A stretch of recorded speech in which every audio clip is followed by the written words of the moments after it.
আসসালামু আলাইকুম। আজকে সকালবেলা ধান সিদ্ধ বসে গেলাম। তো বড় একটা ডেগে ধানটা বসাই দিলাম। তো এখন পাতা দিয়ে জাল দিতেছি ধানের তলে। তো এই ধান বেশিক্ষণ সিদ্ধ করা লাগে না, অল্প সিদ্ধ করলেই হয়। তো দেখেন উপর থেকে ধান কিছুটা ঢেলে নিব।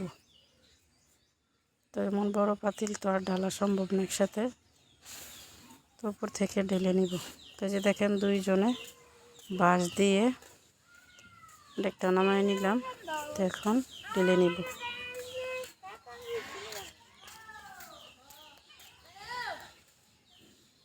তো এরকম পরিবেশ, গ্রামের পরিবেশ কার কার পছন্দ সবাই কমেন্ট করে জানাইন। যারা যারা শহরে থাকেন তারা তো বুঝে নেই। তো ধন্যবাদ সবাই ভিডিওটা দেখার জন্য।